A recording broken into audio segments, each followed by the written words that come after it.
नमस्कार। Battle of Bengal में आप सभी का स्वागत है। आपके साथ मैं हूं खुशबू।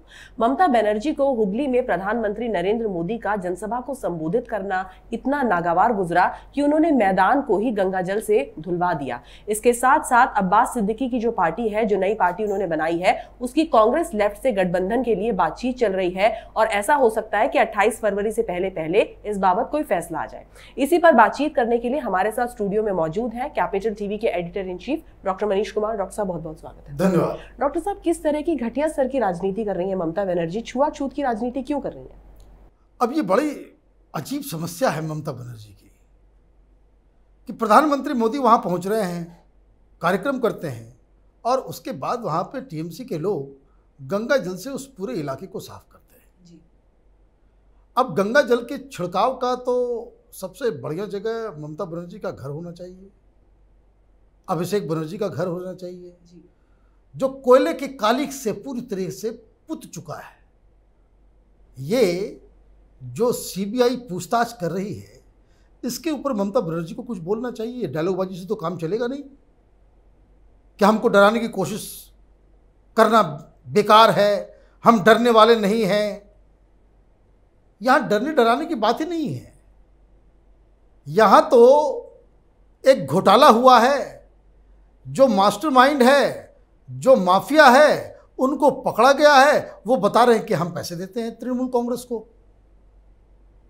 सीधी सी बात है जी कि भाई ये जो अनूप मांझी और जयदीप मंडल, इन लोगों के खिलाफ ये जो पूरा जो कोयले का कारोबार है, 3500 इलीगल माइंस बंगाल के अंदर चलाए जा रहे हैं। हर दिन करोड़ों रुपए का कोयला ये माफिया चट कर जा रहे हैं। गंगाजल कहां छिड़कना चाहिए? भाई ममता बनर्जी के नाक के नीचे ये इतना बड़ा माफिया चल रहा है। आसनसोल से लेकर के वेस्ट बंगाल के अलग अलग इलीगल माइंस से कोयला निकाल के उसको बांग्लादेश भेजा जा रहा है जी। और ममता बनर्जी 10 साल तक सोई भी रही। ये ऐसे तो नहीं कोई सो सकता। 55,000 लोग उसमें काम कर रहे हैं, उस इलीगल माफिया सिंडिकेट के अंदर। हर दिन बंगाल की सड़कों पे इलीगल कोयला एक शहर से दूसरे शहर जाता है और आखिरकार वो बांग्लादेश पहुंचा दिया जाता है। और ममता बनर्जी सो रही हैं 10 साल से।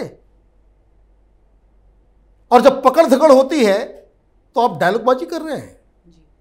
भाई 10 साल में आपने क्यों नहीं उस लाला को पकड़ा?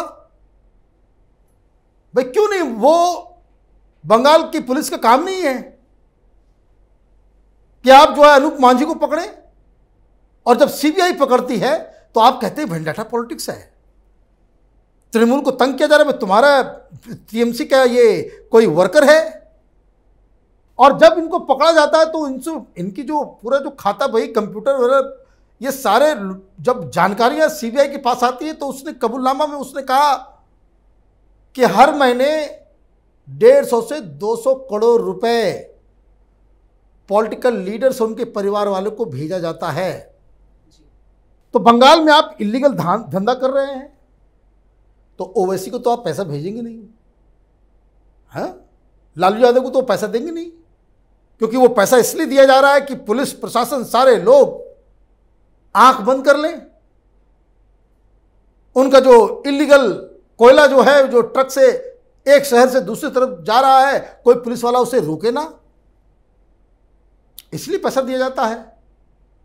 और इसलिए सरकारी तंत्र के साथ बिना गठजोड़ के इस तरह के काम होते नहीं है। तो ममता बनर्जी का जो सफ़ेद साड़ी है, उसमें ये कोयले का कालिख जो है वो पूरी तरीके से पुत गया है। तो गंगा जल वहाँ चाहिए। प्रधानमंत्री मोदी कहाँ रैली कर रहे हैं, वहाँ पे गंगा जल छिड़कने से ये कोयले के दाग जो है वो मिटने वाले नहीं हैं। और अब जब पूछताछ जो हुई है अभिषेक बनर्जी की वाइफ, उसकी साली, बताइए, वाइफ तो वाइफ, साली के भी अकाउंट में पैसे जा रहे हैं। बताइए हिंदुस्तान में नहीं, थाईलैंड और लंदन में बैंक अकाउंट्स हैं। साली के अकाउंट में हर महीने 15 लाख 20 लाख रुपए जमा हो रहे हैं। अरे भाई, कहां से ला रहे हो पैसा?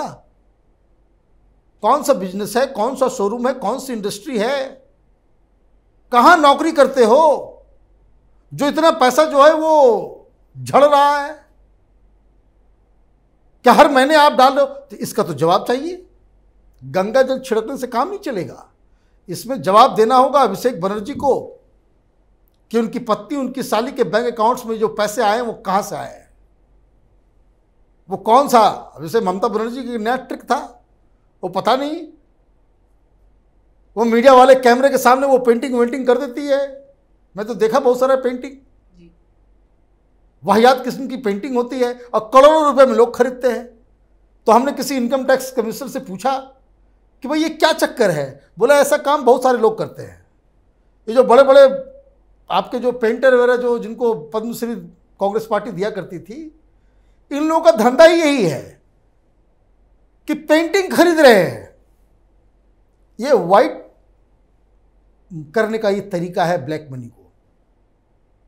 क्या आपने जो है वो अपना इनकम सोर्स दिखा दिया तो वाइट हो गया वो। तो वो उस तरह का बोले कि ये खेल अलग है। तो ये सारी चीजें हैं।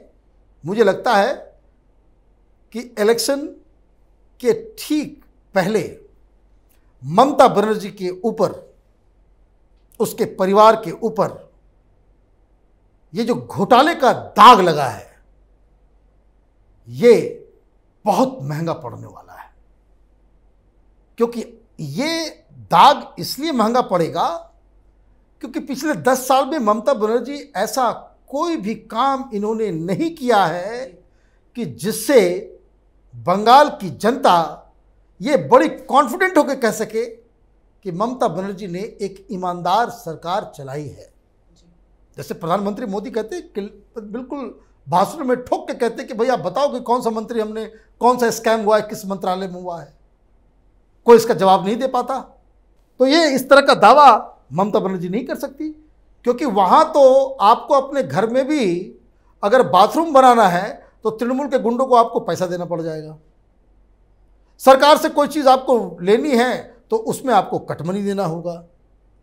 अगर आप बिजनेस करते हैं तो आपको जो है तृणमूल के जो गुंडे हैं वो एक्सटॉर्शन करेंगे आपका, वो टोलाबाजी जिसको कहते हैं, जो बम्बई में बम्बैया फिल्मी लैंग्वेज में हफ्ता, तो आपको देना पड़ेगा। तो सारे लोग इस बात को जानते हैं बंगाल के अंदर में कि ममता बनर्जी ने 10 साल में एक महाभ्रष्ट सरकार उसने चलाई है।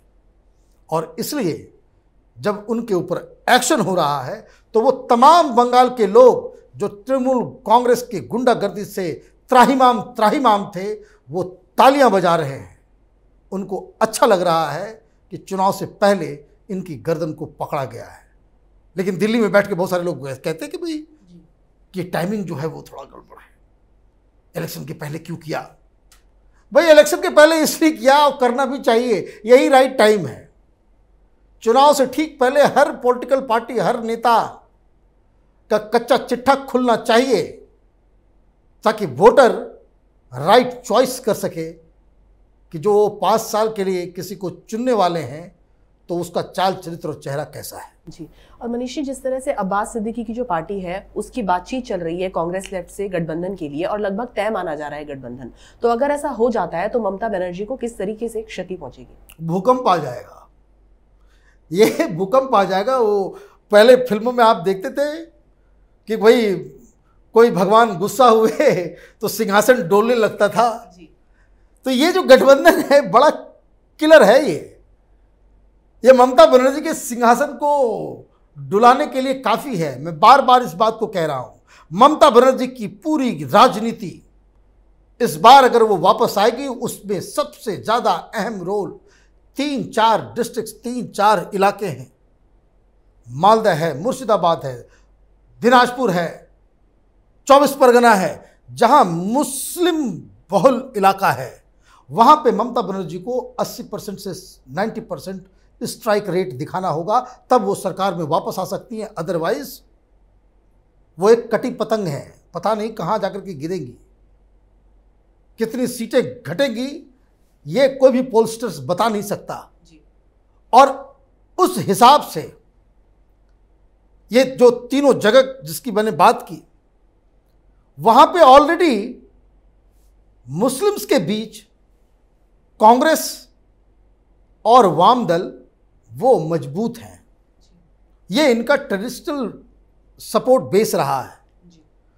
और उसके बाद ये फुरफुरा शरीफ का जो पीर ज़्यादा है अब्बास सिद्दीकी, वो अगर इस गठबंधन के साथ मिल जाता है, ममता का काम तो हो जाएगा, क्योंकि वो सीट जीतेंगे। और वो जो सीट बीजेपी को नहीं आने वाला, इन इलाकों में जहां 70%, 50%, 55% मुस्लिम पॉपुलेशन है, वहां बीजेपी सीट नहीं जीतेगी। लेकिन वहां पे अगर कांग्रेस टीएमसी को सीट नहीं मिलती है तो टीएमसी तो कहीं की नहीं रहेगी। तो ये एक बहुत बड़ा डेवलपमेंट होगा। फिर वो ममता बनर्जी अब्बास सिद्दीकी के ऊपर ये आरोप भी नहीं लगा पाएगी कि ये बीजेपी के एजेंट हैं। जैसे अभी वो उनकी बातचीत चल रही थी ओवैसी के साथ, तो तृणमूल कांग्रेस और तमाम ये जो मीडिया के लोग हैं, सारे लोगों ने शुरू कर दिया, ये तो बीजेपी से पैसा लिया, बीजेपी का दलाल है, बीजेपी को जिताने आ रहा है। अभी अब देखिए आज गुजरात में रिजल्ट्स आए, ओवैसी साहब एंट्री मारे, वहाँ चुनाव लड़े, जहाँ जहाँ वो अच्छे से लड़े वहाँ वहाँ कांग्रेस पार्टी जीत गई। तो बीजेपी के दलाल कैसे हुए? ये कहने की बात है।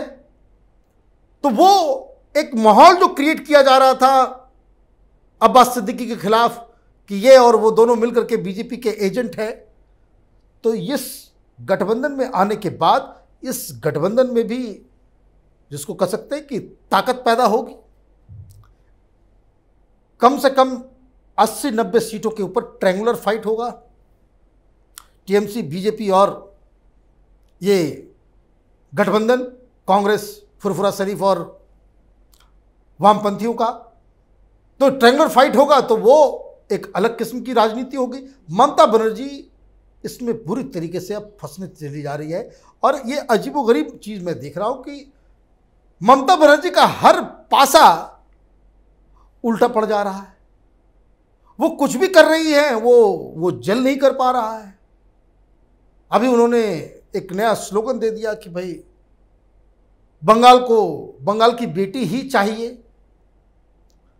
अरे भाई, बंगाल को बंगाल की बेटी चाहिए तो कौन कह रहा है कि भाई बंगाल की बेटा या बेटी नहीं चाहिए? भाई, जब बीजेपी ने एक घोषणा कर दी है कि वहां धरतीपुत्र ही, बंगाल का बेटा ही मुख्यमंत्री बनेगा, तो ये स्लोगन देने का क्या मतलब है? इस स्लोगन से कोई तो अब दूसरा ये आपने सोचा कि आपने बहुत बड़ा तीर मार लिया कि भाई इनसाइडर आउटसाइडर कर देंगे। प्रधानमंत्री मोदी गए, बोले भाई बंगाल की बेटी ही चाहिए, तो बंगाल की बेटी के लिए ही ये बताए ममता बनर्जी ने क्या किया। उन्होंने गिना दिए 5 ऐसे योजनाओं को जिसे उन लोगों ने बंद कर रखा था, जिससे वहाँ की महिलाओं को दिक्कत हो रही थी, जिससे वहाँ की लड़कियों को दिक्कत हो रही थी। तो बंगाल की बेटी का मतलब ऐसा नहीं है कि बंगाल में सिर्फ एक ही बेटी है। बंगाल में सिर्फ ममता दीदी ही वो बंगाल की बेटी नहीं है, वहाँ बहुत सारे बेटियां हैं। तो ये मुझे नहीं लग रहा है कि भाई किस तरह का कैंपेन तृणमूल कांग्रेस वो चला रही है, और जो कुछ वो कर रही है वो बैकफायर करता चला जा रहा है। तो बहुत ही मुश्किल वक्त है टीएमसी के लिए, क्योंकि जैसे ही चुनाव की घोषणा होगी, खबर ये आ रही कि टीएमसी से और भी कई बड़े लीडर्स जो है वो भाग खड़े होंगे, और कुछ ऐसे नाम हम लोगों के कानों तक पहुंच रही है जिसके बारे में यकीन करना भी बड़ा मुश्किल है, क्योंकि फिलहाल वो एकदम ममता बनर्जी के राइट हैंड लेफ्ट हैंड बने हुए हैं। और वो लोग जो है वो दिल्ली में आकर के बीजेपी के साथ जो है वो सेटिंग प्लॉटिंग कर रहे हैं। तो ये अजीबोगरीब स्थिति है ममता बनर्जी के लिए। लेकिन जो कुछ भी हो, बंगाल के चुनाव पे पूरे देश की नज़र है। बहुत ही मज़ेदार चुनाव होने वाला है। जी डॉक्टर साहब, बहुत बहुत शुक्रिया इस तमाम जानकारी के लिए। धन्यवाद। तो जिस तरीके से ममता बनर्जी ने हुगली के जिस मैदान में प्रधानमंत्री नरेंद्र मोदी ने रैली की थी उसे धुलवा दिया गंगा जल से, वो उन्होंने बहुत गलत किया, क्योंकि इससे जो उनके थोड़े बहुत चांसेस थे दोबारा मुख्यमंत्री बनने के, दोबारा सत्ता में आने के, वो भी खत्म हो गए। उन्हें तो बल्कि उस मिट्टी को चूमना चाहिए था, क्योंकि प्रधानमंत्री नरेंद्र मोदी तो 2 बार प्रधानमंत्री बन चुके हैं और तीसरी बार भी बन सकते हैं शायद। लेकिन इस बार अगर ममता बनर्जी मुख्यमंत्री नहीं बनी, सत्ता में नहीं आई, तो शायद वो दोबारा कभी सत्ता में वापस आ ही ना पाए। अगर आपको हमारा वीडियो पसंद आया तो इसे लाइक करें, शेयर करें और कैपिटल टीवी को सब्सक्राइब करें। नमस्कार।